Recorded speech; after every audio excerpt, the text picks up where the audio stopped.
Aqui canta, mas ai, você vê onde canta esse hino, né?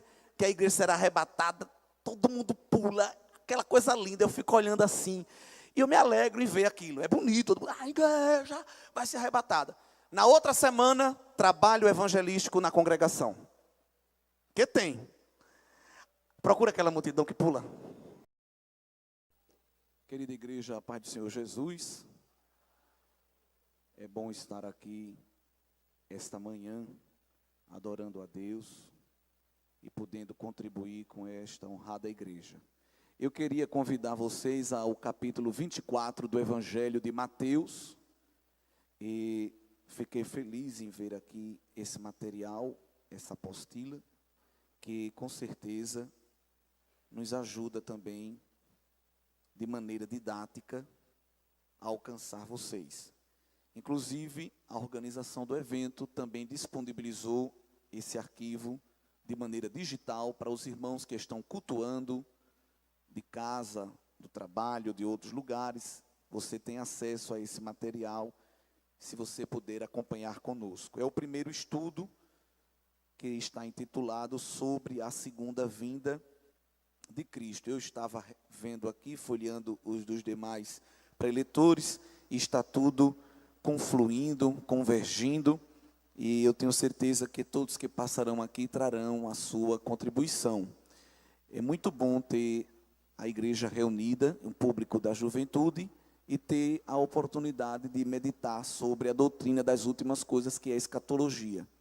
Muitas pessoas que se dizem cristãs não gostam de ler o livro do Apocalipse, que diz que tem medo, porque encontra lá as figuras de linguagem de dragão, de besta e tanta coisa, e fica medroso. Eu não quero ler. Nenhum livro da Bíblia foi escrito para causar espanto nem terror. Nós sabemos qual é o propósito da palavra de Deus, e o propósito maioritário é de produzir vida, transformação, não é isso? E isso é, às vezes, uma seta do inimigo das nossas almas para querer desviar as pessoas da verdade eterna da palavra de Deus. Eu também acredito que, em algum grau, é até uma hipocrisia, porque muitos da geração atual assistem vários tipos de filmes, de história em quadrinho, de desenho, com bruxo, com dragão, com um demônio, com um bocado de coisa, e não fica com medo. Aí diz que não lê Apocalipse porque lá tem dragão. Então, eu também, na minha interpretação, julgo isso ser também uma atitude um pouco hipócrita de pessoas que, na verdade, não querem ler a Bíblia. Porque se, evidentemente, tivesse medo de dragão, não assistiria a outro tipo de programação que tem monstro e toda coisa desse tipo. Mas sabemos que a palavra de Deus é para a nossa edificação. E quem deu aquelas visões a João na ilha de Patmos, que culmina na escrita de Apocalipse, não foi o diabo, foi o próprio Deus, né? Jesus aparece para ele e diz: olha, escreve essas palavras, porque são verdadeiras e fiéis. E não só dá uma ordem a João, como dá uma promessa para todos nós. Bem-aventurado aquele que lê, que crê e que guarda as profecias deste livro. Então, só em folhear Apocalipse, você já está se tornando uma pessoa feliz, ou mais que feliz, não é? Eu, irmão, quero ser feliz. Leia Apocalipse, porque o capítulo 1 diz que será mais que feliz a pessoa que ler, crer e guardar como bendita esperança esse texto sagrado. Sabemos, irmãos, do desafio que é estudar a doutrina das últimas coisas. Até porque o livro de Apocalipse vem acompanhado de muita figura de linguagem. Não só Apocalipse, a literatura apocalíptica de maneira geral. Estou falando aí do livro de Ezequiel, que tem porções apocalípticas, do livro de Isaías, né? Os profetas. Nós temos alguns trechos dos evangelhos, das cartas pastorais e o próprio livro de Apocalipse, fazendo esse conjunto aí de gênero literário apocalíptico, falando de eventos finais. E é um trecho da Bíblia, uma porção da Bíblia que é difícil de interpretar, sim. Há diversas escolas de interpretação ao longo dos séculos, buscando chegar a um denominador comum, e ainda hoje não chegaram. E temos que ter muito cuidado quando vamos interpretar esse tipo de texto, porque existem porções que são figuradas e devem ser tomadas como figuras ou símbolos, e Porque tem as porções literais, que devem ser interpretadas literalmente. Então eu tenho que ver o contexto histórico, eu tenho que ver o contexto gramatical, e também tenho que interpretar usando a lente da cristologia, ou seja, interpretar cristologicamente, tendo Jesus como o eixo principal das profecias, porque Cristo é o Criador, o mantenedor e o sustentador de todas as coisas. Então, é preciso ter esse pé no chão quando nós vamos tentar estudar esse texto sagrado. Irmão, eu não tenho Bíblia de estudo, eu não tenho enciclopédia, eu não tenho dicionário, então não tem como eu interpretar. Todos nós temos a primeira ferramenta hermenêutica à nossa disposição, que é a iluminação do Espírito Santo. Então, mesmo que não tenha nenhuma Bíblia de estudo, nenhuma enciclopédia, não vai ficar desprovido da capacidade de entender o que Deus está falando, porque é o Espírito de Deus que nos dá a iluminação do texto, a revelação, a explicação, e isso não impede que a gente corra atrás de ferramentas de estudo. Mas tem que ter muito cuidado, porque hoje tem muita ferramenta de estudo. E eu preciso, antes mesmo de usá-las, fazer um juízo, um discernimento de qual ferramenta é boa. Porque tem várias escolas de interpretação, tem vários credos, cada um que creia de uma maneira, que escreva o seu comentário, e depois fica aquela salada de fruta na nossa cabeça, e aquilo que era para ajudar termina atrapalhando. Então, o melhor caminho é procurar os nossos pastores, nossos professores de escola dominical, nossos líderes, nossos professores dos seminários, irmãos e irmãs que confessam a nossa fé e que podem ser nossa referência num caminho para a gente estudar. A internet é terra de ninguém, digita lá no YouTube, estudo bíblico sobre Apocalipse, vai aparecer de tudo. E pode ter gente lá que está falando tudo, menos o que Deus falou. E às vezes a gente toma como referência. Não é? Nada contra, mas às vezes tem gente fazendo os seus estudos teológicos, uma pessoa que é de matriz pentecostal clássica, nós somos assembleianos, nós somos de interpretação teológica pentecostal clássica, e às vezes vai lá para a internet e pega um material, por exemplo, adventista, um material de Mórmon, um material de Testemunho de Jeová, para interpretar assuntos escatológicos. Então vai ficar uma salada de fruta. Então nós temos que andar na senda que já foi, evidentemente, traçada, pavimentada por homens e por mulheres de Deus, que têm uma vida piedosa com Deus, uma vida quebrantada e têm conhecimento das Escrituras, e que não vai passar gato por lebre. É importante deixar isso aqui claro, porque a promessa diz que é bem-aventurado quem lê, quem crê e quem guarda. Então tem que ter um envolvimento com a palavra de Deus. Não só num evento, e é muito bom porque Deus tem despertado muitos eventos através dos seus líderes, de usar o espaço para a gente meditar esse tema. Mas nós precisamos também, na nossa vida devocional com Deus, ler a Bíblia e focar também nesses temas, que é a nossa bendita esperança. É por isso que eu coloquei essa informação aí já na introdução, que em torno de 300 vezes no Novo Testamento, esse tema da volta de Jesus aparece. É como que a cada 26 versículos, um versículo batesse na tecla: Jesus está voltando, ou alguma coisa relacionada ao fim. Então, se esse tema é um tema recorrente, é porque Deus deseja que a igreja esteja atenta a essa temática. Não só em relação ao céu.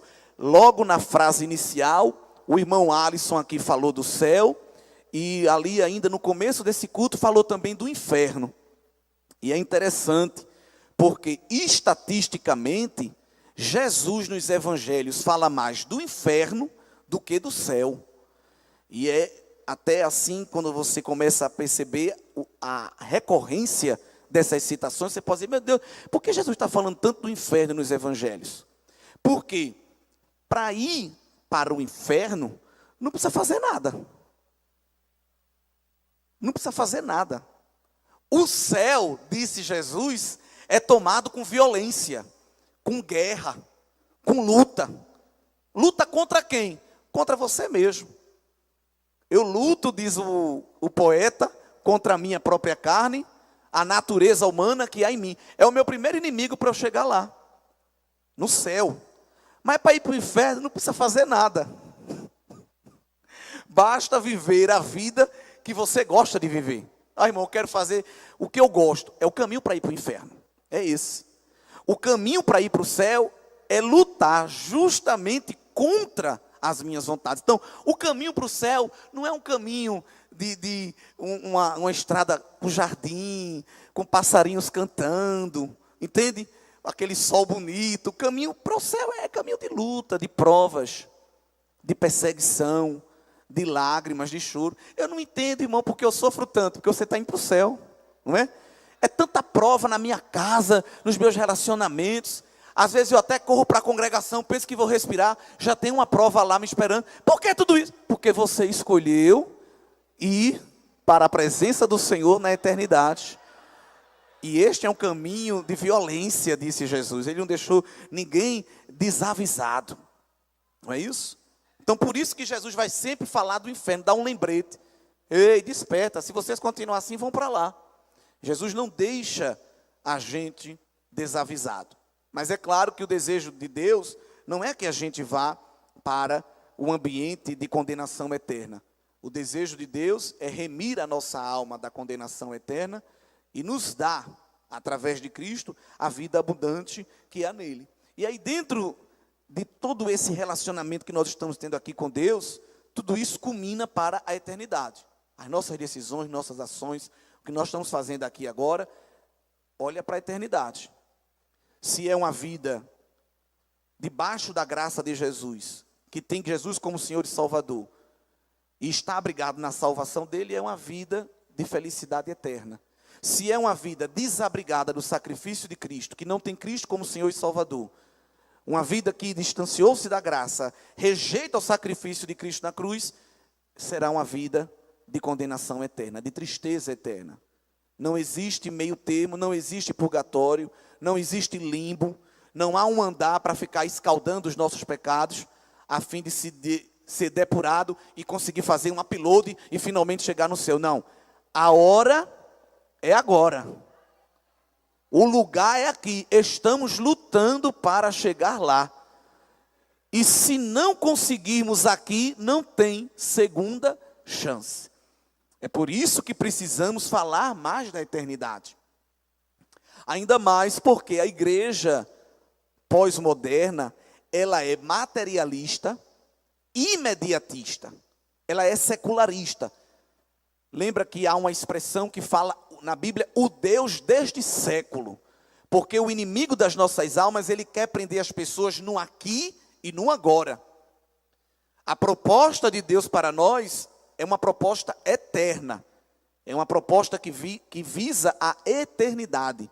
Não só um futuro, né? Porque o futuro um dia se torna passado. Não é? O amanhã vai virar hoje. E depois de amanhã vai virar ontem. É essa filosofia que é bem simplória.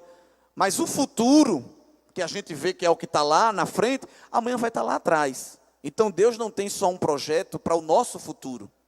Deus tem um projeto para a nossa eternidade. O Deus deste século quer nos desvincular desta proposta e nos prender ao aqui e o agora. E a igreja pós-moderna tem se embriagado nisso. A maior parte das nossas músicas, né, entoadas, boa parte das nossas pregações, a cartela e a cartilha do que é cantado e pregado é uma busca desenfreada para solucionar as nossas necessidades do aqui e do agora.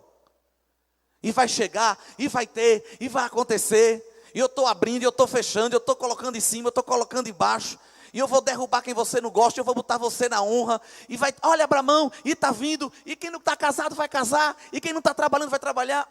É evidente que Deus quer nos abençoar nessas áreas. A bênção de Deus também nos alcança nisso. Mas a gente vive uma vida em que vir ao culto se resume em chegar no balcão de Deus para receber as cotas cotidianas. Não é errado vir à igreja pedir para Deus abrir uma porta.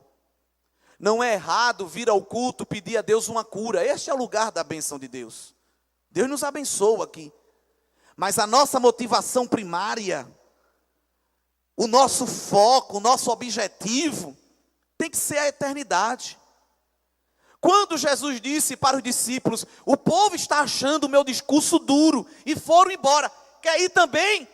Agora é agora, o caminho é esse. Porque aquele povo estava querendo que Jesus solucionasse os problemas do aqui e do agora. E Pedro teve um insight tremendo, porque ele disse, Senhor, para quem iremos nós? Se só Tu tens palavras de vida eterna. Eles foram, porque as expectativas deles do aqui e do agora foram frustradas. Mas nós, Senhor, nós já estamos percebendo que Tu tens algo maior, algo eterno, algo indelével, algo indestrutível. Quando um crente percebe isso, ele sobe de nível. Ele muda de nível.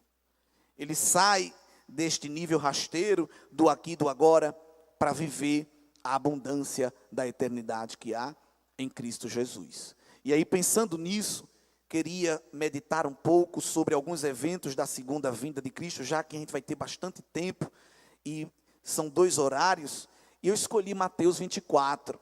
Porque Mateus 24 é considerado, os eruditos chamam de proto-apocalipse, ou pequeno apocalipse.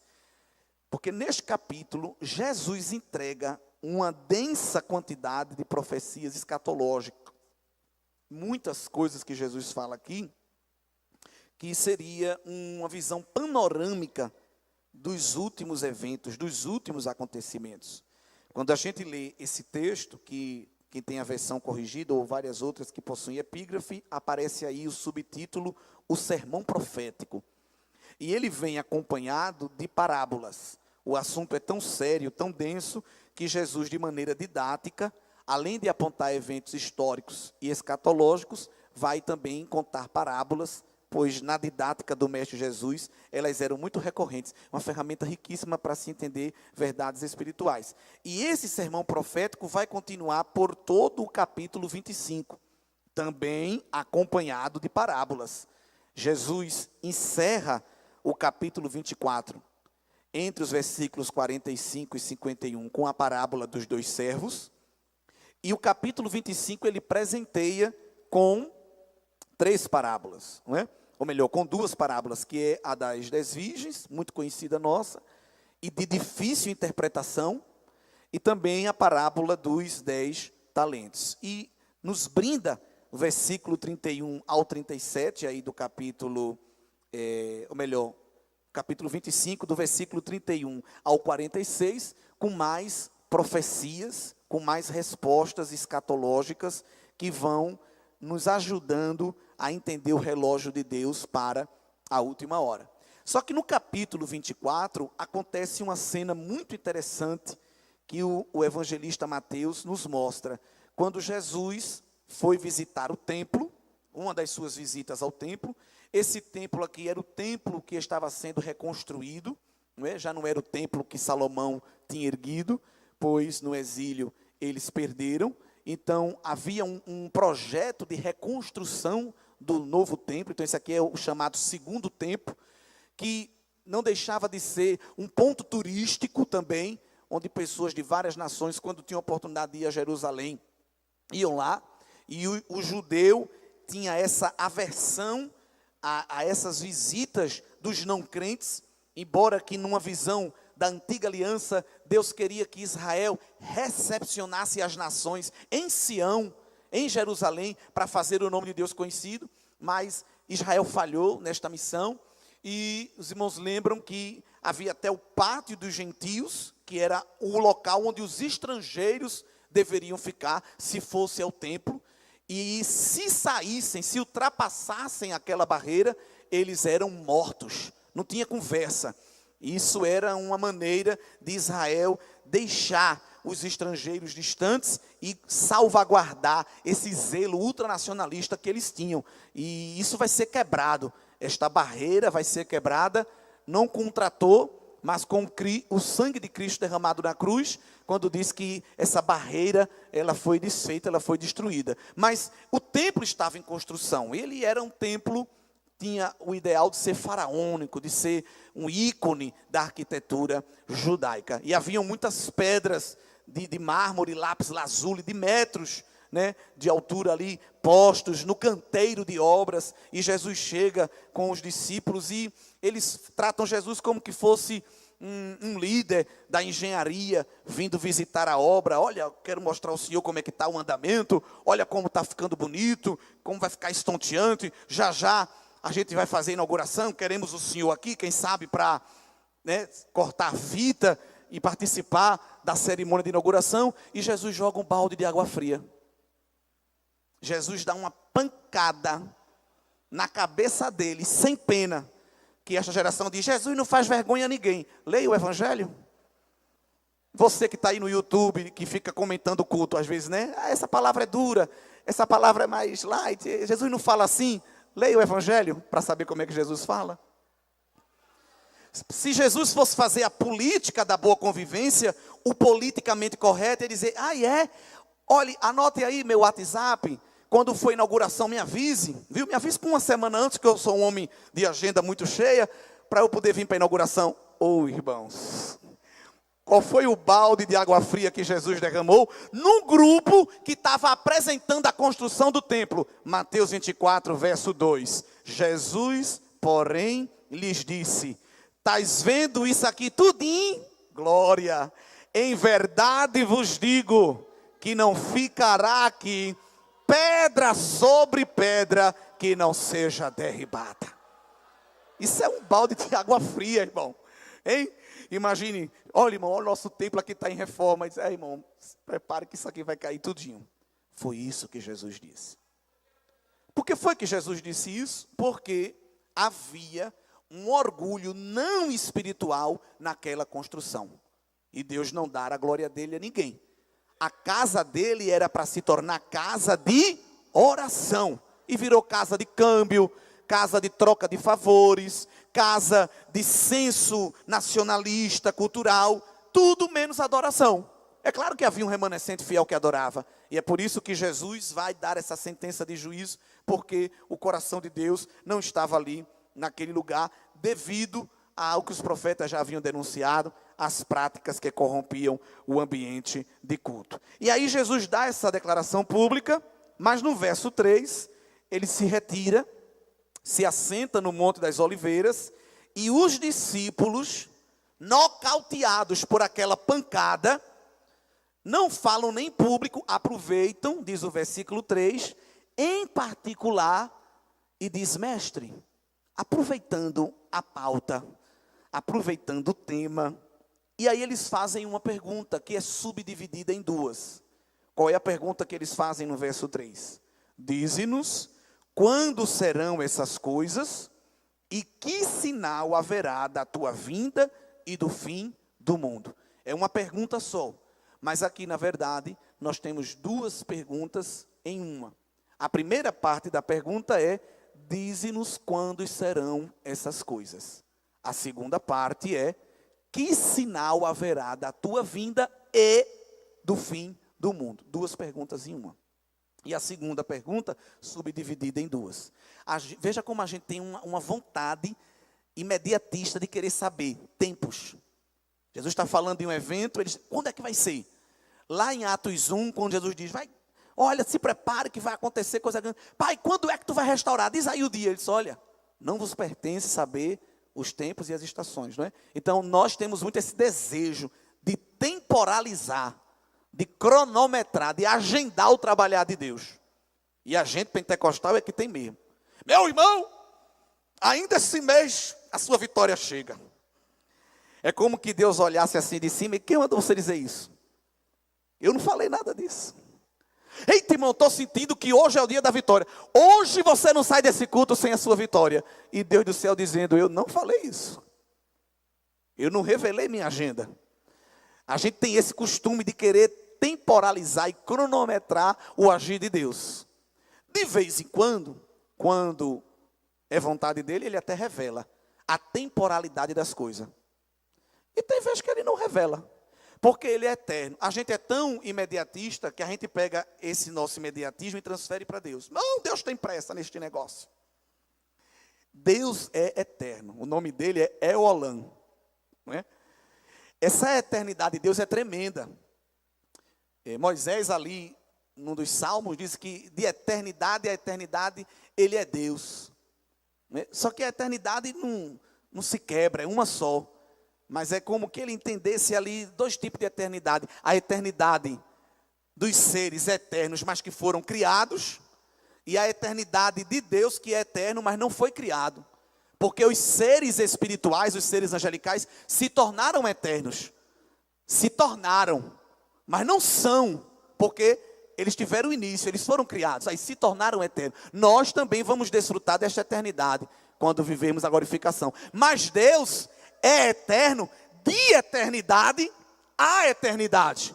Porque se rebobinar a fita, ela nunca acaba. Porque antes que houvesse dia, ele disse, eu sou.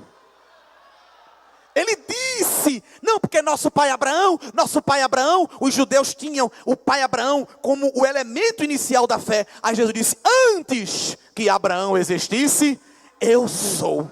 O autor aos Hebreus disse, Jesus Cristo é o mesmo, ontem, hoje, e muito sabiamente não disse, e amanhã. Não, porque amanhã, depois de amanhã, vai virar ontem. Mas Jesus é o mesmo ontem, hoje e eternamente. Glória a Deus. Então nós estamos falando de um Deus que é eterno. Vamos parar de dizer que Deus está com pressa, que Deus não tem pressa. Deus não fica olhando para o relógio. Esse relógio que a gente carrega, não. O relógio de Deus é a eternidade. É claro que Ele trabalha dentro do nosso tempo. Porque Deus criou a matéria e ficou fora da matéria. Ele é espírito. Deus criou a energia e ficou fora da energia. Ele não precisa de nenhum combustível para lhe mover. Pelo contrário, Ele é que nos move. Ele é que é o combustível. Lá no Areópago, em Atenas, Paulo disse, nele nós nos movemos, nele nós respiramos, nele nós existimos. E ele criou o tempo e ficou fora do tempo, porque ele é o El-Olam, o Deus eterno. Então nós queremos muitas vezes encaixar Deus na nossa caixinha. E nós temos que entender que é o contrário, é Deus que quer que a gente se encaixe nele, se adeque à vontade dele. Então os discípulos, quando viram essa afirmativa severa de Cristo, quando é que vai acontecer isso?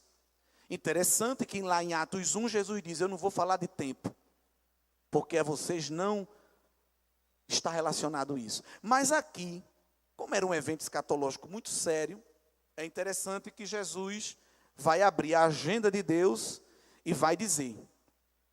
Outra coisa interessante que os discípulos já ouviam Jesus falar da sua volta, e Jesus dizia, olha, ninguém sabe, só o Pai.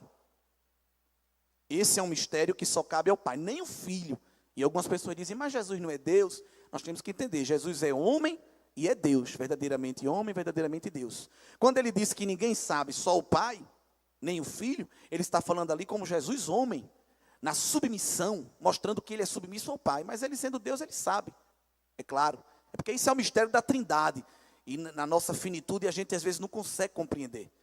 Mas se Jesus, como filho, diz, eu não sei essa data, como é que pode chegar um guru, um profeta? Não, irmão, é porque eu sigo um apóstolo lá no Instagram, que ele disse que um anjo, ou até o próprio Deus, disse para ele que vai voltar, sei lá, em 22 de julho de 2024, que é o dia do meu aniversário, uma data assim, sei lá, qualquer que eu estou botando. E aí nós vamos vendo que, eu acho até ruim quando alguém fica marcando a data da volta. Porque isso é uma mentalidade minha, viu? Se Jesus fosse voltar, até naquele tempo, ele disse, pô, agora eu não volto? Só porque ele disseram, porque se ele volta, aí alguém vai, a igreja vai subir, e quem fez a previsão vai ficar dando entrevista. Olha a pessoa que disse quando Jesus ia voltar. Aí é ruim quando alguém prevê. Se alguém chamar você, olhe, não quero saber não, nem diga. Não diga para não atrapalhar este negócio, né? Isso é um pensamento meu, é uma loucura da minha cabeça. Mas a ninguém pertence este negócio. Interessante que os discípulos perguntam, quando vai acontecer isso? Jesus vai marcar este evento, não como uma data, mas como uma temporalidade. E o segundo tipo de resposta que Jesus vai dar, ele não vai marcar uma temporalidade de data também, ele vai dar uma sucessão de fenômenos. Isso já nos dá uma dica. Esta queda, essa derrubada do templo, que é a primeira resposta da primeira pergunta, não está relacionado com o arrebatamento. Porque o arrebatamento, que é o fenômeno, o evento histórico e escatológico em que Cristo virá buscar a igreja, ninguém sabe. Então nós vamos observar que Jesus vai dar uma série de dados como pistas para que os discípulos e nós, igreja, possamos entender quando vai suceder tais eventos, mesmo que ele não nos dê a data específica. E aí vem o mistério de como o texto foi escrito. Quando os discípulos perguntam, no versículo 3, quando serão essas coisas? Que coisas? Que Jesus falou no verso 2, que não ficaria pedra sobre pedra que não fosse derribada. Essa resposta que Jesus vai dar está do versículo 15, você está com a sua Bíblia aberta aí, está vendo, até o versículo 28. Observe, o versículo 3 tem duas perguntas. A primeira pergunta é: dize-nos quando serão essas coisas. A resposta a esta primeira parte está do versículo 15 ao versículo 28. A segunda parte da pergunta aqui diz assim: que sinal haverá da tua vinda e do fim do mundo? Esta resposta Jesus dá do verso 5 ao 14 e depois do verso 36 ao verso 51. Então observe que o texto não está linear. De maneira que quando a gente lê Mateus 24, a gente pensa que está se tratando de uma coisa só. Mas essa interpretação, baseada no próprio texto, eu não estou dizendo aqui, segundo fulano, segundo Beltrano, não. Estamos usando o próprio texto como chave interpretativa. Ao olhar para o texto, nós vamos entender o que já aconteceu e o que ainda vai acontecer. Então, como é que o Senhor está dizendo aí que a resposta sobre quando o templo ia ser derribado está do versículo 15 ao 28, e o versículo 29 ao 35, Jesus também dá um complemento, porque isso aqui já aconteceu em Israel, no ano 70 depois de Cristo. O templo foi derribado. O general romano deu ordem que suas tropas invadissem Israel e matassem todos.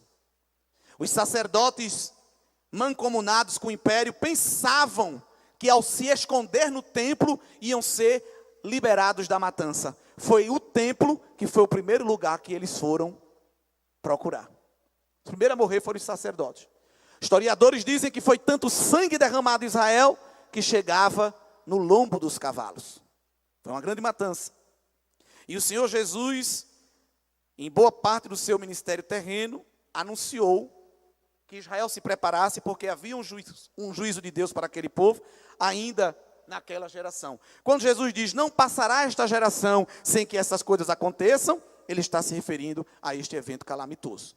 E aí ele começa no versículo 15 dizendo, quando, pois, vires que a abominação da desolação, de que falou o profeta Daniel, está no lugar santo, então, verso 16, os que estiverem na Judeia, que fujam para os montes. Quem estiver sobre o telhado, não vá pegar alguma coisa em casa que esqueceu. Quem estiver no campo, não volte para buscar as vestes. Ai das grávidas e das que amamentam naqueles dias.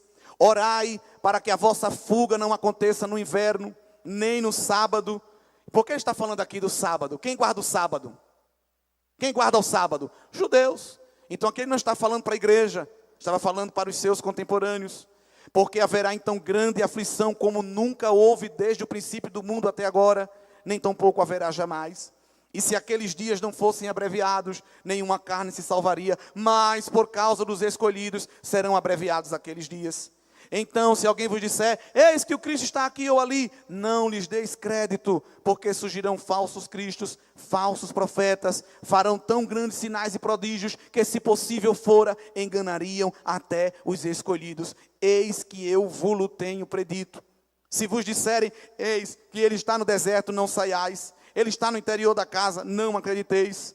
Porque assim como o relâmpago sai do oriente e se mostra ao ocidente, assim também será a vinda do Filho do Homem.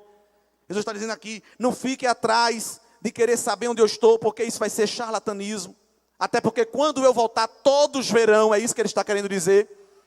Eu não vou precisar que alguém grave um vídeo e bote no zap, porque todo olho verá. O que é que todo olho verá? A segunda vinda gloriosa de Cristo. Não quando ele vier buscar a igreja, mas quando ele já descer com a igreja glorificada. Todo olho verá. E Jesus está dando essas rotas de fuga, explicando pela sua misericórdia. Vai vir aí calamidade. E Jesus, melhor do que qualquer técnico de segurança de trabalho, propõe a rota de fuga. E é interessante, queridos irmãos, que o versículo de 1016, ele diz, fujam pelos montes. Ele dá a rota de fuga por Pela. 160 quilômetros. Fugindo, subindo montanha, subindo ladeira. Interessante que esta orientação não foi seguida pelos judeus, por isso que morreram.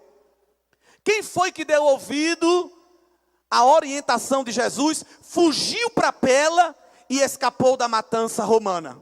Os cristãos.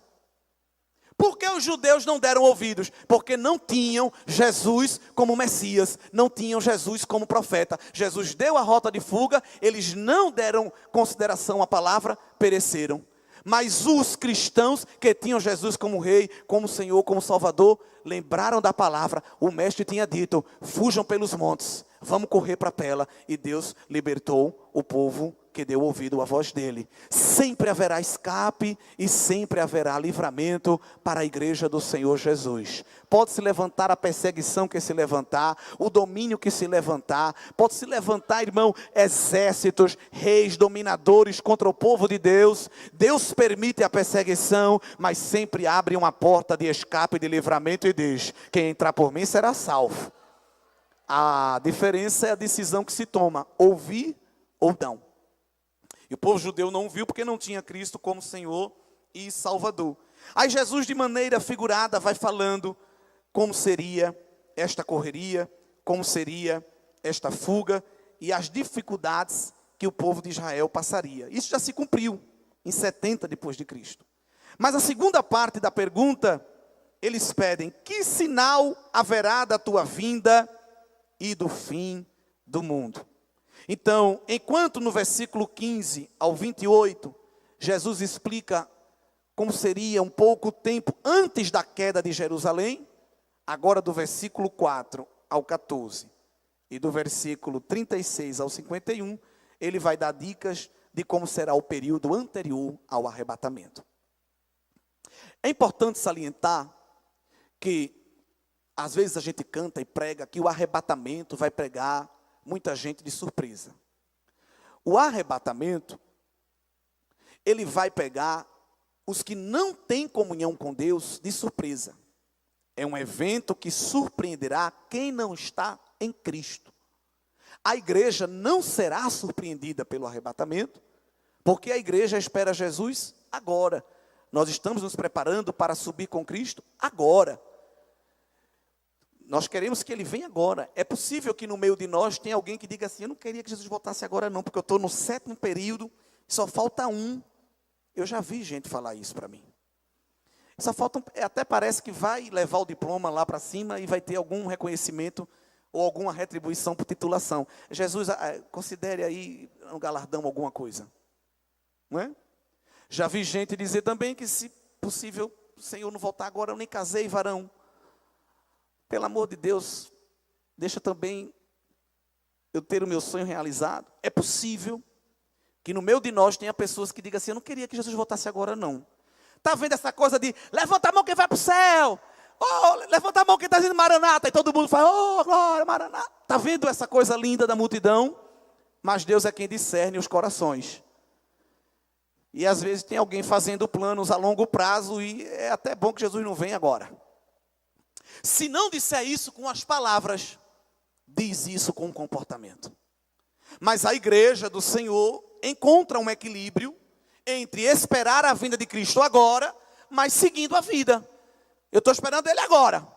Se ele vier daqui a 10 anos, é a soberania dele, mas eu estou esperando ele agora. Não vai cometer o erro da igreja de Tessalônica. Jesus não veio agora, e já que ele está vindo, eu não vou trabalhar não, irmão. Nem vou fazer faculdade, eu não vou casar, não vou fazer nada. Porque que isso vai voltar mesmo, vai se acabar tudo aqui. E Paulo ensinou a igreja de Tessalônica. Porque tinha irmão que dizia, não vou trabalhar, porque eu não sou apegado às coisas daqui, eu sou apegado só ao céu. Mas na hora do almoço, a criatura era o primeiro a pegar o prato. Não, irmão, olha, meu negócio é o céu.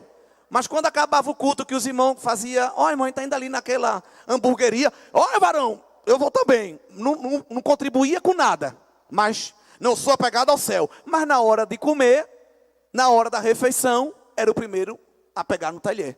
Aí Paulo disse, não, vocês não é do céu?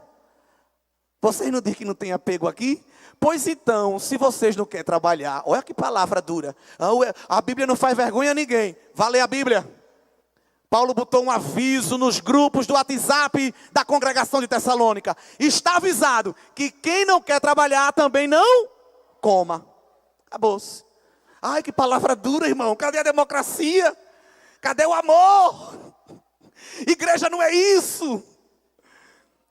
Era bom que o apóstolo Paulo fizesse uma visita às nossas igrejas nos dias atuais e deixasse uns recados nos WhatsApps das nossas congregações. Está aqui o pastor da igreja e me permita, pastor, dizer isso. Porque eu também apacento o rebanho, eu sei como é. Era bom que deixasse uns avisos. Eu acho que Paulo ia ser convidado, meu irmão, volte. Volte que não está bom não, o senhor aqui não. Então nós não vamos ser esse crente que já que Jesus está voltando, eu não vou fazer nada. Ou, Jesus vai voltar agora não, irmão. E é melhor que ele demore mesmo. Não, eu vou no equilíbrio. Eu estou estudando, eu me caso, constituo família, eu vivo, eu caminho, mas eu estou com o pé na terra e o outro já está procurando a margem do Jordão. Glória! Cadê, pai? Eu quero atravessar o rio. Quando eu atravessar o rio, eu vou descansar os meus pés desta caminhada. Eu vou cantar um cântico novo. Eu vou receber o caráter de Cristo impresso em mim.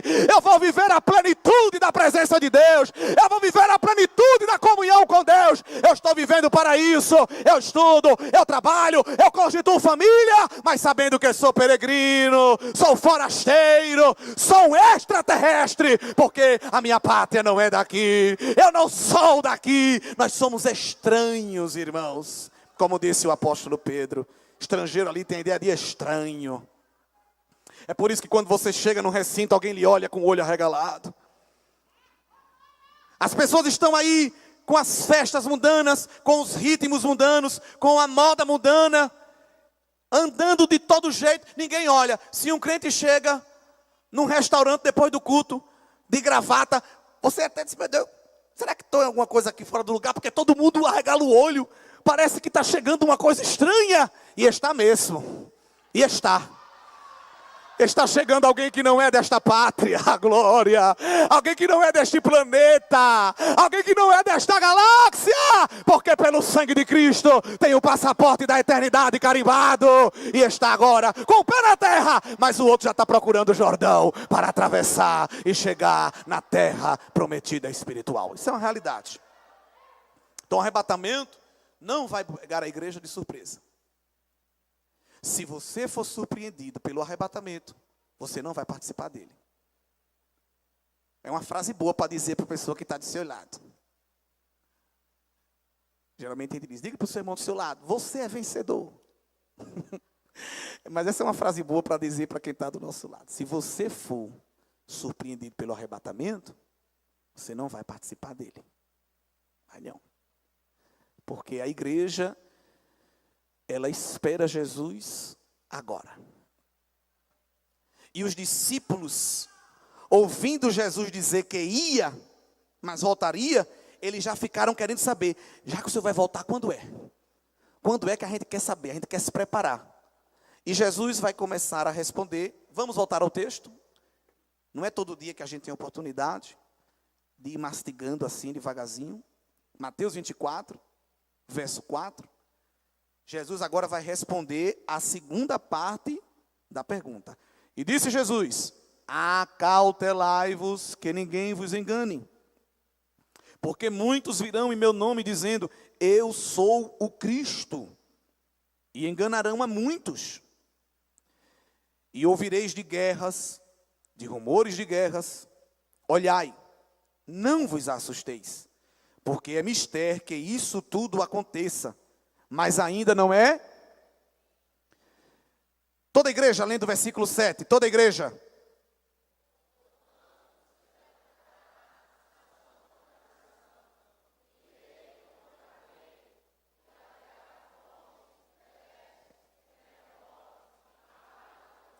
Mas todas essas coisas são o princípio das dores. Então vos hão de entregar para seres atormentados, e matar-vos-ão, e sereis odiados de todas as gentes por causa do meu nome. Verso 10, a igreja.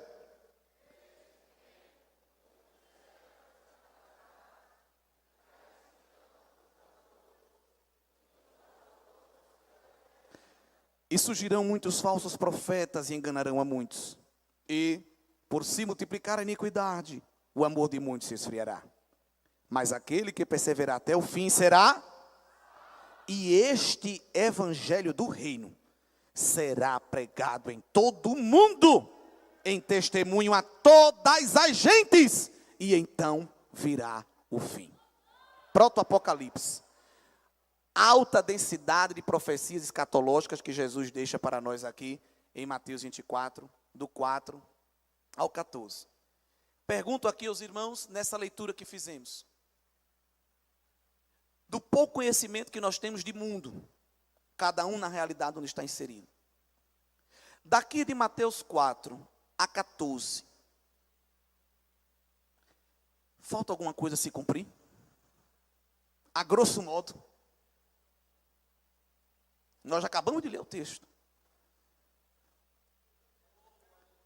Só uma beirinha da profecia, o evangelho chegar em todo canto.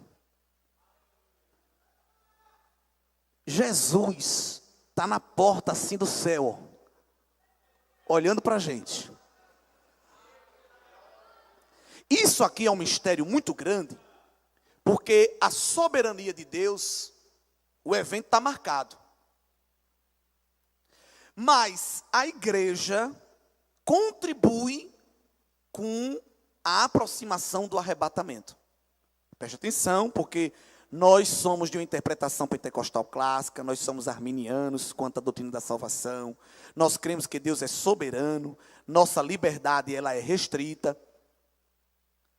Não é a gente que vai determinar quando Jesus volta, mas a maneira como a igreja se relaciona com a evangelização revela o quão ela ama a vinda de Cristo. Esses dias eu estive lá na igreja onde coopero, tenho mais liberdade lá de falar, porque o povo lá me conhece. E eu disse, cada aqui fica cantando, dizendo que ama Jesus, que Jesus está voltando, que é Maranata, e eu vou botar as vestes brancas, eu vou dançar. Eu não sei nem se a gente vai dançar lá, mas a gente canta que vai dançar com ele. E essas coisas todas. Mas nenhum trabalho evangelístico da igreja, a criatura comparece. Aqui canta, mas ai, você vê, onde canta esse hino, né? Que a igreja será arrebatada, todo mundo pula, aquela coisa linda, eu fico olhando assim, e eu me alegro em ver aquilo, é bonito, a igreja vai ser arrebatada. Na outra semana, trabalho evangelístico na congregação. Que tem? Procura aquela multidão que pula, que se emociona. Eu já botei as minhas vestes brancas, estou só te esperando, vem. E Jesus, como que tu não sai do lugar para pregar o evangelho? Ei, irmão? Ô, minha filha, vai ter evangelismo. Eu não posso, irmão. Eu queria muito. Ainda mento. Peca em não ir pela negligência e peca na mentira de uma falsa confissão. Eu queria muito. Eu amo missão. Eu amo missões. Meu filho, tu pode vender essa água mineral ali no sinal e o dinheiro vai ser revertido para a missão. Que é isso, irmão? Que é isso? Eu estou lutando para ser um empreendedor. Vender água no sinal. A igreja que ama o arrebatamento, ama a pregação do evangelho. Porque é a oportunidade que Jesus te deu, Ele quer dar também a alguém que está no lugar não alcançado. Eita, irmão, mas será que Deus vai me levar para o Alasca?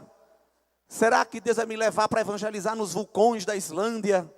Será que Deus vai me levar para a Oceania, para eu pregar nos dialetos aborígenes? Talvez não, mas lá na sua rua, tem uma pessoa que vê você vir para a igreja todo dia, dia e noite, e você passa da boa noite, da bom dia, da boa tarde, mas nunca teve a capacidade de dizer, vamos hoje, Zezinho? E às vezes a pessoa está só esperando você dizer, jogar assim, ó, eita glória, alguém está, o peixe está lá, só esperando você jogar a rede, e você vai, eu estou fazendo a obra, mas nunca joga a rede, e o Senhor quer te usar como missionário para o teu vizinho, para a tua rua, na classe onde você estuda, na repartição onde você trabalha. Você não é espião secreto do reino, você é embaixador de Cristo. Não é aquele crente que só descobre que é crente no fim de ano, na confraternização, não é? Vai, irmã, olha, vai querer, não, isso aqui não posso, irmão. Né? Ah, tu não pode, não, porque eu sou crente. Eita, rapaz, eu nem sabia, 1 ano trabalhando junto, descobre no mês de dezembro que a criatura é crente. Mas eu sou embaixador de Cristo, nada disso. Precisamos melhorar. A igreja que vai ser arrebatada é uma igreja operante, é uma igreja que trabalha, é uma igreja que tem sede por almas, é uma igreja que lança a rede, que leva o pão, que leva a água do evangelho, é uma igreja que canta Maranata, mas também canta Senhor, eu quero almas, é uma igreja que diz Jesus está voltando, mas também canta da cruz, canta do sangue, canta da redenção. Isso mostra o quão envolvidos nós estamos com o arrebatamento. No relógio de Deus, do proto-apocalipse de Mateus 4, Mateus 24, do 4 ao 14, não falta mais nada a cumprir. A grosso modo, o evangelho do reino está sendo pregado. Mesmo enquanto a gente está de braço cruzado, enchendo os nossos templos de cultos, de ensaio, de workshop, de tanta coisa, a nossa agenda de culto é muito cheia, e de ensaio, de palestra, e disso, aquilo, tanta coisa. E às vezes Deus está querendo dar uma empurrada na gente, vamos sair um pouco, vamos para a rua. Eu louvo a Deus que essa igreja é uma igreja, esta denominação, esta instituição, esta congregação é uma igreja evangelística, missionária, mas se não fosse eu ia falar do mesmo jeito, porque há uma urgência de Deus nesse chamado, a começar de mim. Precisamos falar. E a igreja que vai ser arrebatada, ela tem esse compromisso, porque ela entende que tem esse compromisso. Mas Deus não fica sem testemunha. Se a gente tudinho resolver cruzar o braço e dizer, não, eu vou ficar aqui na caverna, no bunker pentecostal, esperando só o toque da trombeta, nem que ele use pedra, nem que ele use água, nem que ele use o vento, mas alguém vai ser alcançado pelo evangelho. Deus não fica sem testemunha, irmãos. Deus não fica, mas Deus não quer usar anjo. Os anjos pediram. Deus quer usar quem? A igreja. Tem um missionário aí do seu lado. Tem outro missionário aí do seu lado. Tem uma missionária aí na sua frente. Tem um missionário aí na sua retaguarda. E tem um missionário aí olhando para esses outros missionários todos. E tem o Deus acima de nós, dizendo, levanta-te. Eu coloquei o meu Espírito Santo sobre vós. Eu vos dei dons, eu vos dei habilidades, eu vos dei autoridade sobre o inferno, eu vos dei a chave de Davi, que abre ninguém fecha, que fecha ninguém abre. Avança, igreja, porque o evangelho do reino será pregado em todo o mundo, e então virá o fim. Se você não vai para o Alasca, não vai para a Islândia, mas Deus lhe confiou o Parnamirim. Deus lhe confiou o seu bairro. Ah, eu não queria morar nesse bairro, eu queria morar no bairro não sei de onde. Você está lá porque você é da agência missionária de Jeová.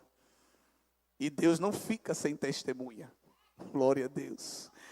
Oh Deus, porque eu moro aqui nessa casa, porque tu está do lado desse homem, é porque eu quero te usar para conquistar aquele coração.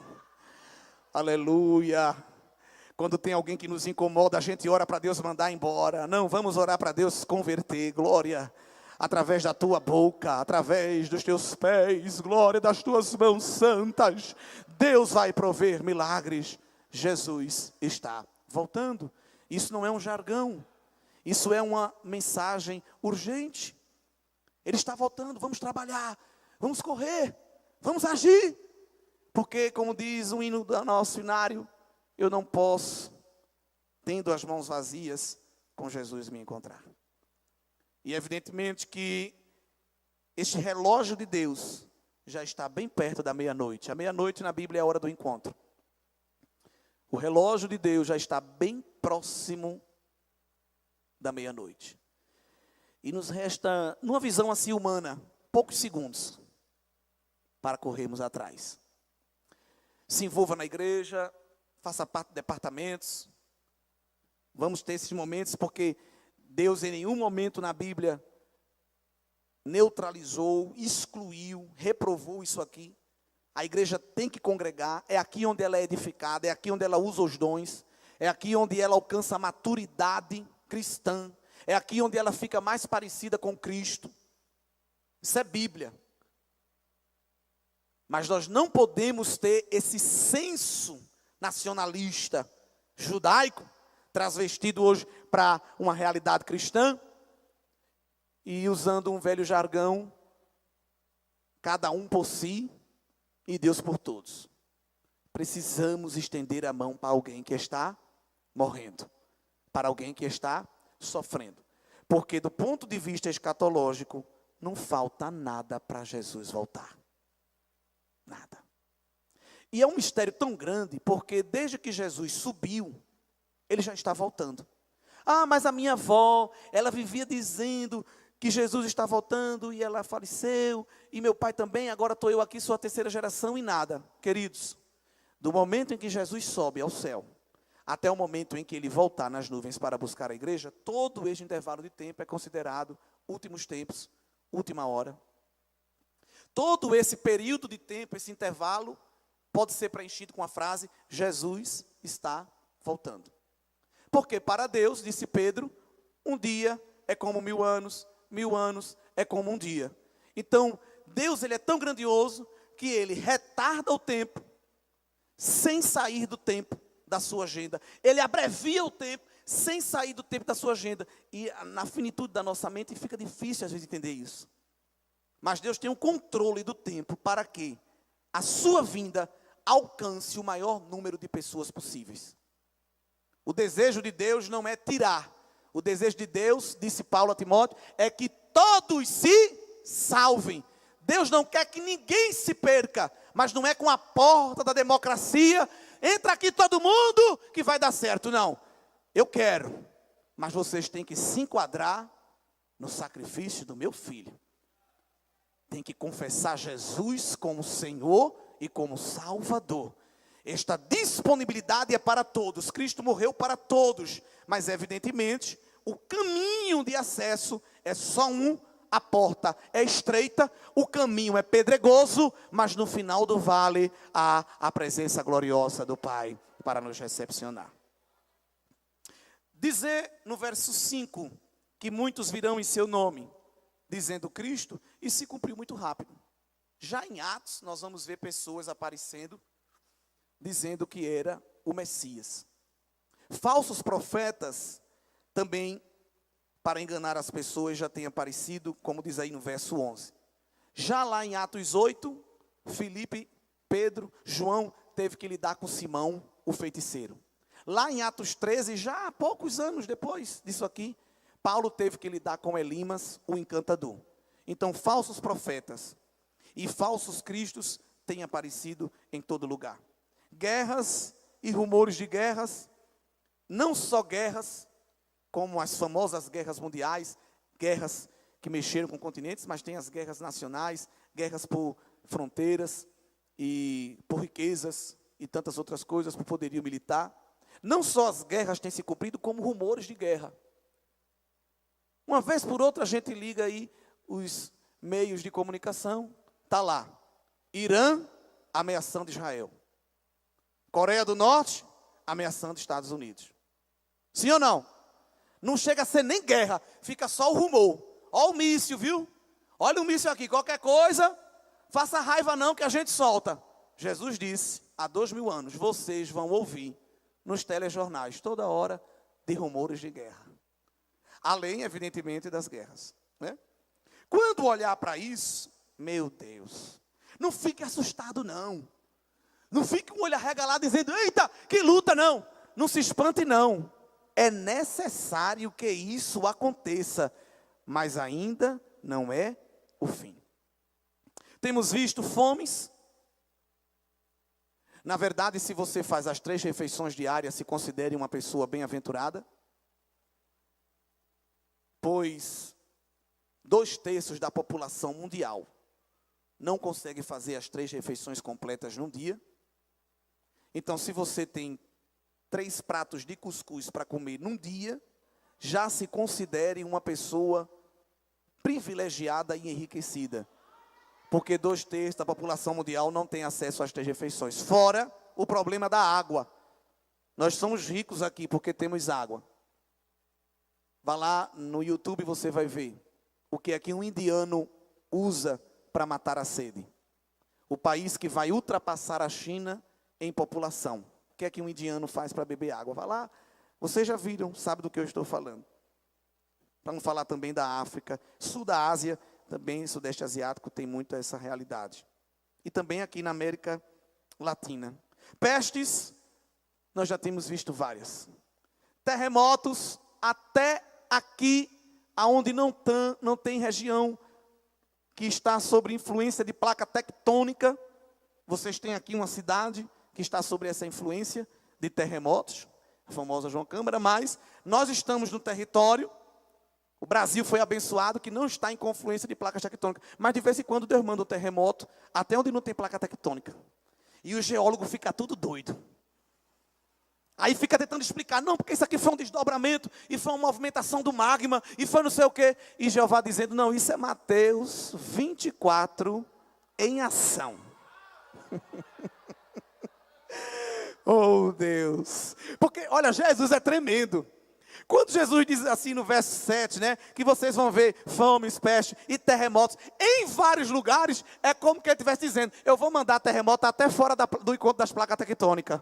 Para alguém saber que não é um mero evento geológico, é um evento escatológico, anunciando que eu estou voltando. Glória a Deus. Outra coisa interessante que Jesus fala também, mais à frente, de sinais no céu. Eu vou mandar muito sinal no céu. Eu vou mandar umas coisas que vocês nunca viram. Aí os astrônomos correm para explicar. Não, isso aqui foi um problema da evaporação de uma nebulosa. Não, isso aqui acontece a cada 5 milhões de anos. Eles correm logo para explicar. Porque os crentes, quando acordam, que vê o céu de um jeito diferente, já tiram uma foto. Jesus está voltando. Porque a gente conhece a palavra. A gente se alegra. Aí os ímpios, os incrédulos, ficam logo nervosos. Não espiritualize não. Isso aí é um alinhamento de Netuno, quando ele fica alinhado com Marte, aí o raio do Sol passa, aí gera essa coloração. Aí Jesus diz, não, isso não é um evento astronômico, isso é um evento escatológico. Eu estou voltando. Eu estou mostrando que estou voltando. E a multidão não ouve. A grande multidão, insensível. Mas o remanescente fiel, glória, entende a mensagem que ali está sendo passada.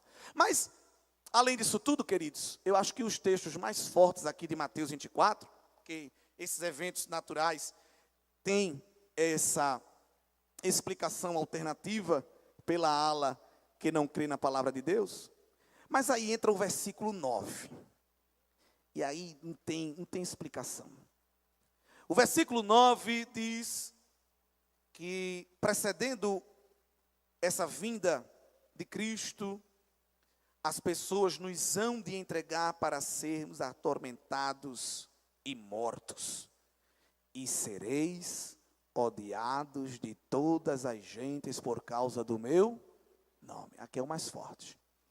O ódio que o mundo pós-moderno tem da igreja. Por exemplo, vá nas redes sociais e pegue uma notícia, por exemplo, os pastores agora não vão ser isentos de tributos. Uma notícia muito moderna. Vá ler os comentários. Faça um passeio nos comentários. Pegue notícias sobre igreja e vá nos comentários. Você vai ver a sociedade da bandeira do amor destilando o mais concentrado ódio. Por quê?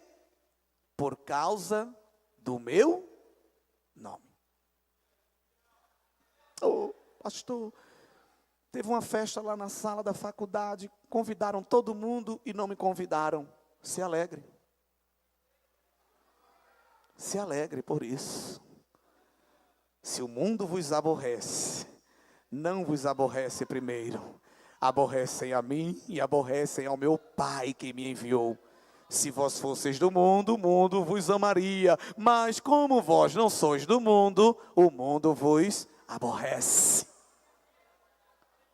O ódio do mundo pós-moderno contra as coisas de Deus. Quem não está vendo as notícias de prefeitos, de diretoras de escola, de chefes de repartição públicas, que estão sendo chamados em varas e instâncias judiciais maiores, porque estavam simplesmente compartilhando Bíblia com os seus alunos, ou com os seus funcionários. Você fizer uma festa e botar as crianças seminuas, fazendo uma dança obscena, com uma letra de cunho sexual explícito, as pessoas vão lhe premiar pela cultura. Mas se você reunir os seus alunos para fazer uma oração, você hoje pode ser preso.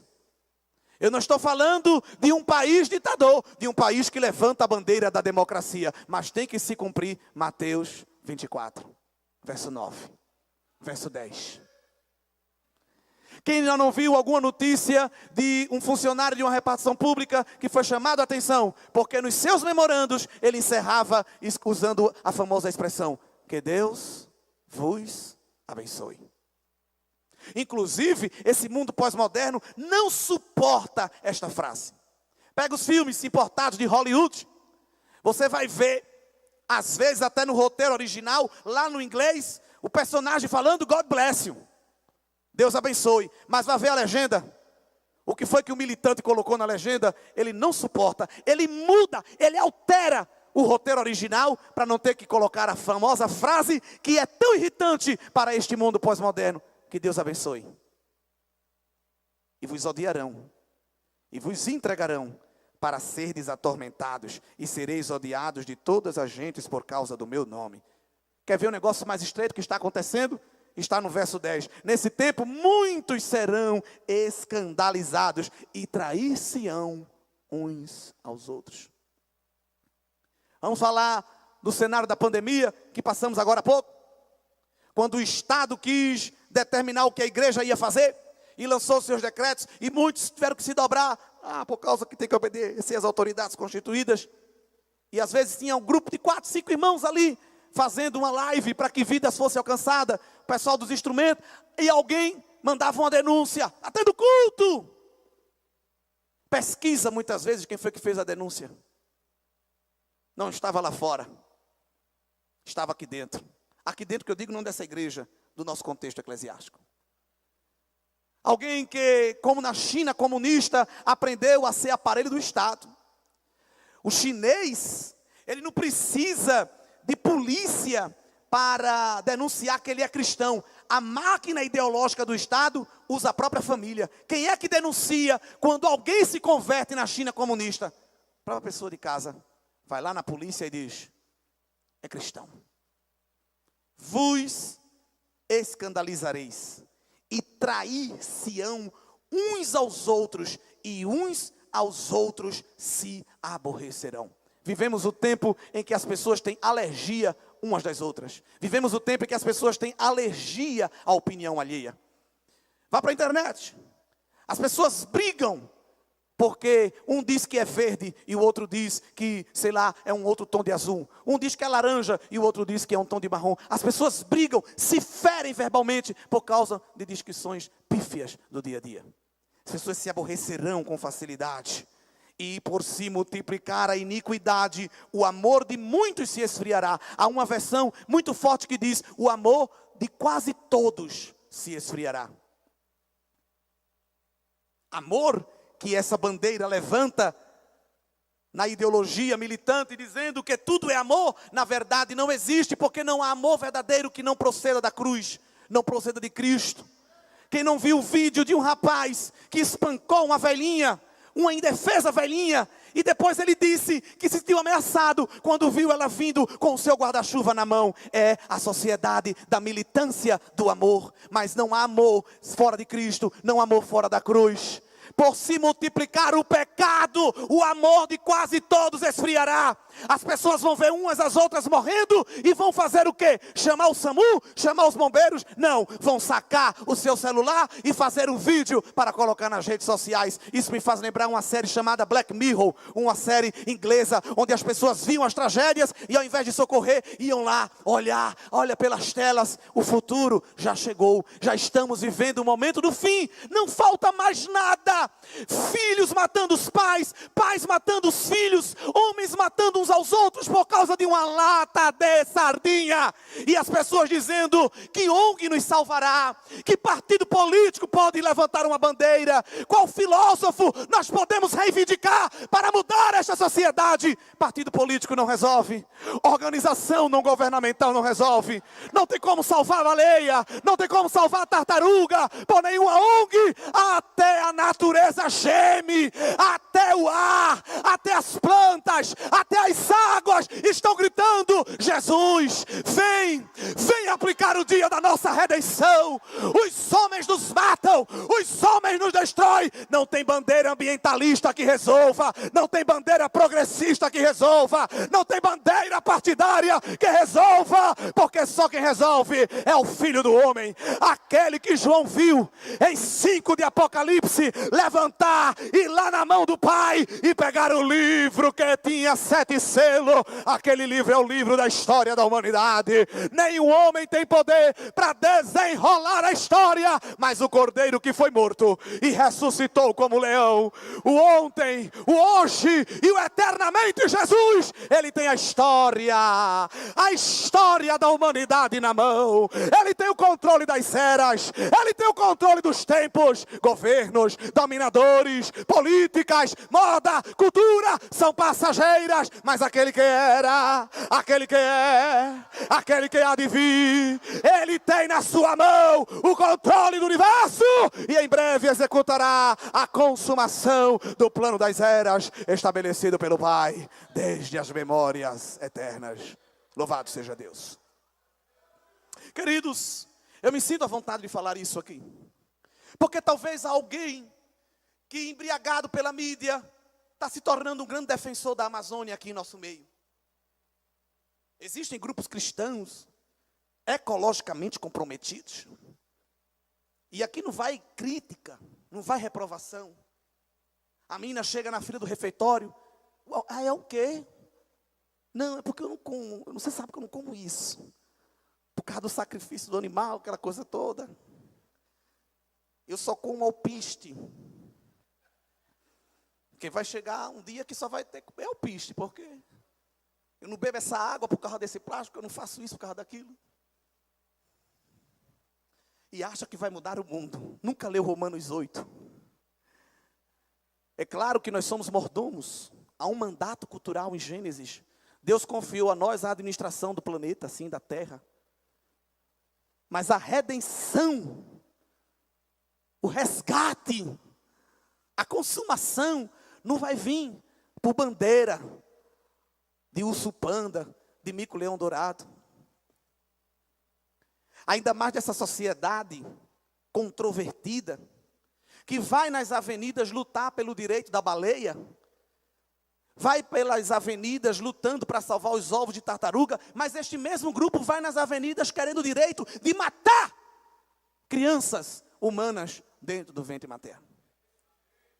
Este mesmo grupo que vai lá fora e diz: nós queremos liberdade de expressão, queremos liberdade de opinião, processa pastores quando nos púlpitos consagrados dizem: meus irmãos, por uma questão de fé, nós entendemos que a união abençoada por Deus é a união monogâmica, heterossexual e indissolúvel. Vou lhe processar, porque você é intolerante, é fundamentalista. Esta sociedade que diz pela democracia, também vai para as avenidas gritar pela ditadura do proletário. O homem está perdido, ele não sabe a quem recorrer, mas a igreja não perde o foco. A igreja não perde a esperança, aleluia. A igreja sabe que sentado no trono está aquele que quando se levanta, a terra treme, glória. Alguém treme a panela no cabo, mas Jesus faz tremer as montanhas. Alguém queima pneu, Jesus queima os vulcões com o hálito da sua voz. Porque é o poderoso Criador de todas as coisas. Nele está a nossa esperança. Talvez tenha alguém aqui que tem uma filiação partidária, tem um político de estimação. Jesus é a nossa redenção. E precisamos centralizar Ele em nossos cultos, em nossas pregações, em nossas canções. Vamos cantar menos do homem e vamos cantar mais do Filho do homem. Glória a Deus. Vamos cantar menos das bênçãos de Deus e vamos cantar mais do Deus das bênçãos. Vamos entrar no santuário para aprender a conviver com aquele que será o nosso santuário. Porque João disse, quando desceu à cidade santa, já não havia mais templo, porque Ele é o templo. Já lá não há nem lâmpada, porque lá Ele é a luz e o Cordeiro é a lâmpada. 24 horas de glória, 24 horas de comunhão, 24 horas de intimidade. E aqui nós estamos ensaiando, nós estamos aprendendo a conquistar essa intimidade e esta comunhão. Todo este aperto, toda esta confusão, toda esta dificuldade pela qual nós estamos passando, é Cristo dizendo à igreja, estou voltando, estou perto, fica atento, olha. E aí Jesus, para explicar isso, continua no versículo 36. Esse texto aqui eu amo também. O irmão disse que eu posso ficar à vontade. Com o tempo. E nós temos tempo ainda. Vamos ver o versículo 36? Estamos falando ainda dessa introdução. Não vou ficar lendo a apostila, porque isso é um insulto à vossa inteligência. Eu creio que vocês têm acesso e lê. E vai guardar, vai consultar. Mas estamos aqui tentando explicar algumas coisas ainda sobre os eventos que antecedem o arrebatamento. Aí Jesus volta a falar de arrebatamento no verso 36. Porém, daquele dia e hora ninguém sabe, nem os anjos do céu, nem o Filho, mas unicamente meu Pai. E ele faz uma analogia riquíssima no verso 37. Como foi nos dias de Noé, assim será também a vinda do Filho do homem. É como assim? Qual é a ligação que há os dias de Noé com os nossos dias aqui do século 21? Verso 38. Porquanto, assim como nos dias anteriores ao dilúvio, comiam, bebiam, casavam, davam-se em casamento, até ao dia em que Noé entrou na arca e não o perceberam. Até que veio o dilúvio, assim, de repente, e os levou a todos. Assim será também a vinda do Filho do homem. Deus disse a Noé e ao povo, o dilúvio vai ser tal dia e tal hora. Não, mas disse, está vindo aí. Juízo de Deus, arrependei-vos. Noé estava lá fazendo a arca, alguém passava e dizia, os que é isso, hein? Outro passava e dizia, rapaz, tu visse ali um doido, está construído um barco bem grandão, disse que aquilo ali é para salvar a humanidade. Mas já pensasse, é cada uma que aparece? Pois é, rapaz. E as pessoas estavam fazendo o quê? Comendo, bebendo, casando. O que Jesus diz disso? Estavam vivendo a sua rotina normal. As pessoas estavam presas à sua rotina normal. E não é lá. Ei, meus irmãos, Deus não está bem com a gente, não. Vai vir juízo de Deus, mas Ele é tão misericordioso que Ele mandou eu fazer esse material aqui para a gente ser salvo. Que besteira. Isso aí é utopia, isso aí é fábula. Comiam, bebiam, se casavam, até o dia em que Noé entrou na arca, pum, e fechou a porta. Pum. Cadê? Assim também será a vinda do Filho do Homem. A gente está aqui na arca. Meus irmãos, ei, mundo, queridos, Jesus está vindo aí, o negócio é sério. Rapaz, esse menino só sabe ir para a igreja. Essa menina desocupada só sabe ir para a igreja. E é um negócio de Bíblia debaixo do braço. E é um negócio de línguas estranhas. Fala um negócio que ninguém entende. E fica orando de joelho. E esse tipo de roupa, isso não é a roupa do século 21. Não, é a roupa da eternidade. É que eu estou agora em outro tempo. Eu não estou nem no século 21 mais. É você que está ultrapassado.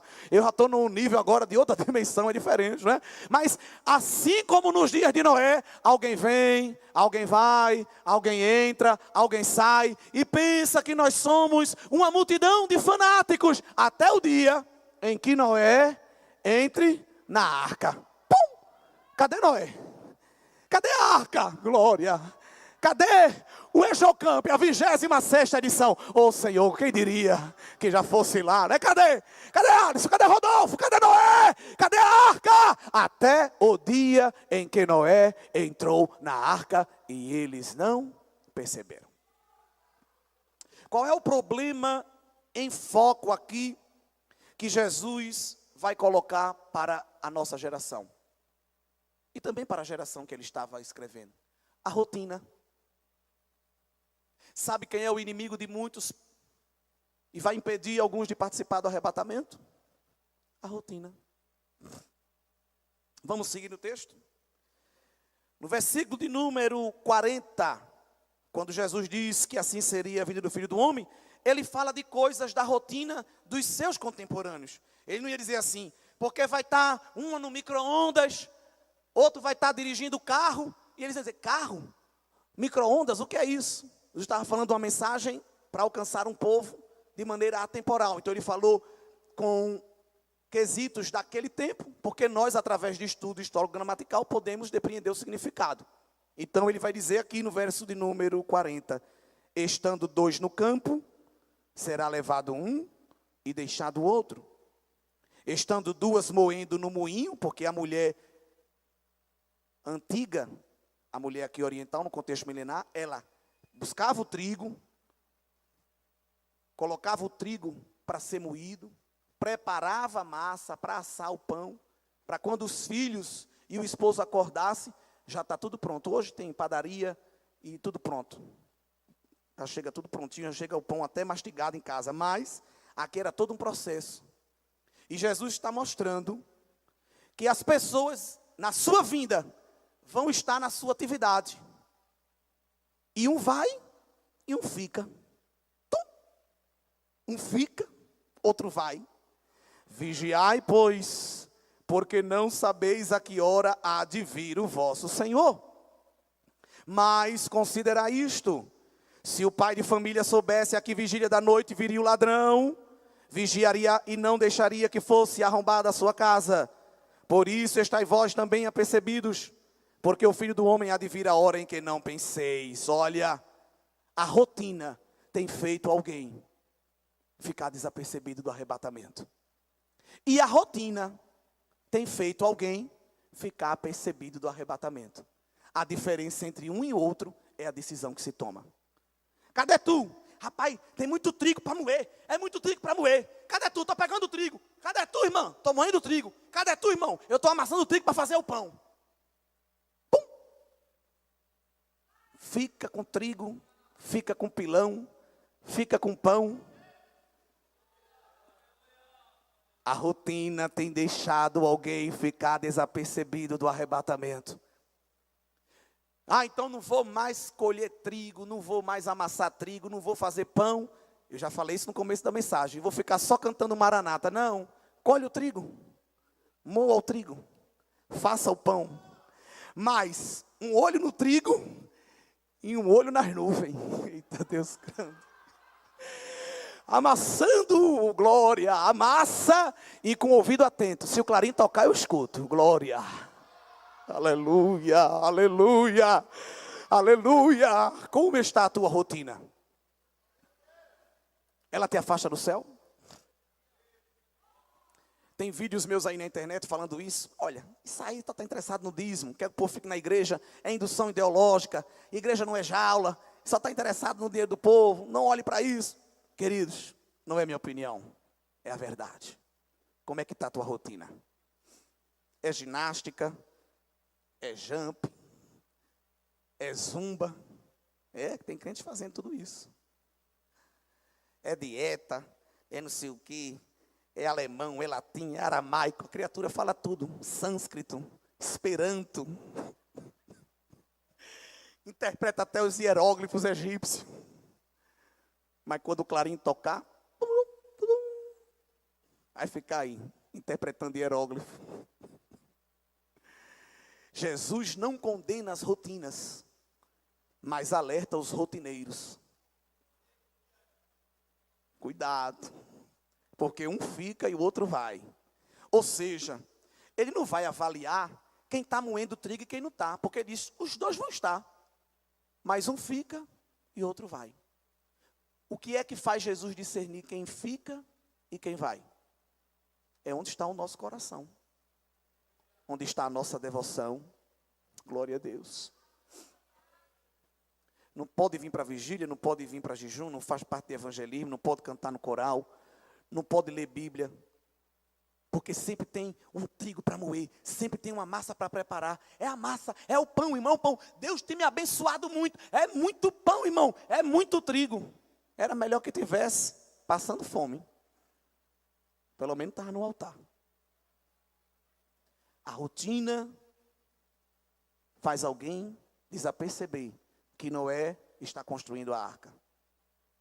Mas a rotina não impede que Noé construa a arca. Deus está nos exortando aqui, até porque o conjunto maioritariamente é de juventude, e é uma fase muito difícil de escolha, de adaptação de rotinas. Organize a sua rotina, de maneira que um ouvido está atento ao toque da trombeta. Olhe para o que tem que olhar, assista a videoaula, leia a enciclopédia, mas fique com o olho sempre nas nuvens. Glória! Eita, Deus grande! Desperta, ó tu que dormes, e Cristo te esclarecerá. O Senhor está bradando aqui a corações. O verso 45, o Senhor Jesus diz, quem é, pois, o servo fiel e prudente, que o Senhor constituiu sobre a sua casa, para dar sustento ao seu tempo? Somos nós. Bem-aventurado aquele servo, que o Senhor, quando vier, achar servindo assim. Em verdade vos digo que o porá sobre todos os seus bens. Porém, se aquele mau servo disser consigo, o meu senhor vai demorar, e começar a espancar os seus conservos, e a comer e a beber com os bêbados, virá o Senhor daquele servo no dia em que o não espera e a hora em que ele não sabe. A rotina também tem feito alguém perder o foco. E tem gente que recebeu de Deus autoridade para servir aos conservos e está usando esta autoridade para espancar os seus conservos. Deus está bradando aqui esta manhã. Deus confiou uma posição de mordomia cristã e disse, fica aqui, servindo aos teus conservos, mas fez, às vezes, do cajado, fez da vara, fez do instrumento de trabalho um porrete. Me obedeça, faça o que eu quero, eu sou ungida, eu sou profeta, se não for como eu quero, não sobra nada. Espanca os conservos, mas com os bêbados, que representam aqueles que não são da fé, festeja. Tem comunhão. Não honra o conselho do homem de Deus, mas lá fora recebe a orientação de Dalila. Não ouve a orientação dos santos profetas, dos santos mestres que Deus tem dado à igreja, mas lá fora flerta com as profecias de Balaão. O que acontecerá com este servo, Jesus diz, virá a hora em que ele não sabe e o separará e destinará a sua parte com os hipócritas e ali haverá pranto e ranger de dentes. Mas o instrumento que Deus coloca na nossa mão para trabalhar é instrumento para que a gente possa servir aos nossos conservos. E quando o Senhor da casa voltar, Bem-aventurado o servo que quando o Senhor vier, o achar fazendo assim. Assim o quê? A obra que ele lhe confiou. Assim o quê? O trabalho que ele determinou. Está na posição.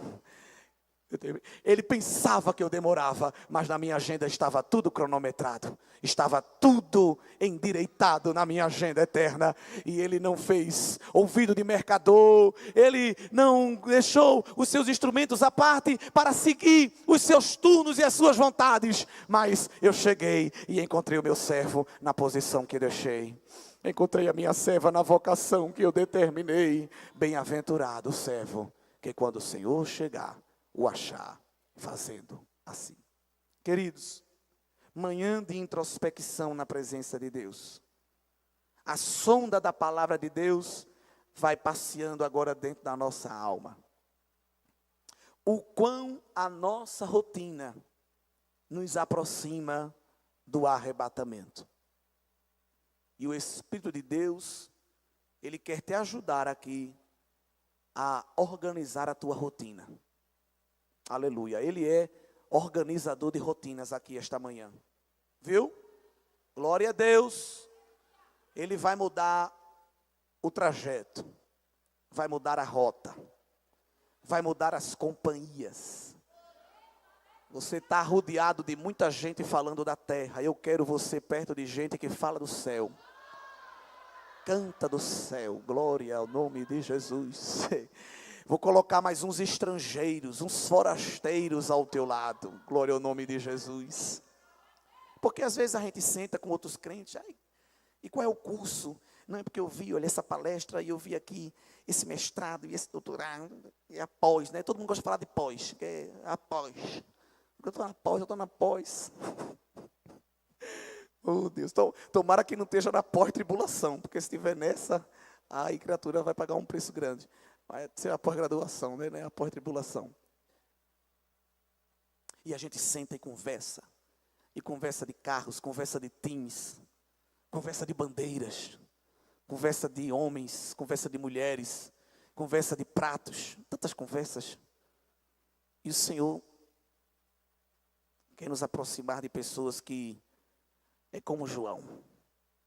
Está trancado, está preso, sem direito à visita, sem direito a pombo correio, sem direito a sinal de fumaça, sem direito a telegrama, glória, mas filiado ao céu, escuta um estrondo na ilha de Pátimos e quando se vira, vê alguém com vestes brancas, glória, muito bonitas, cabelos, glória a Deus, embranquecido, cinto, aleluia, pés reluzentes, glória a Deus, olhos, não é olhos azuis, olhos verdes, não, olhos como chama de fogo. Ninguém tem essa lente de contato, só Ele, glória a Deus. Palavras saindo da boca como espada, estrelas sobre a cabeça, aleluia.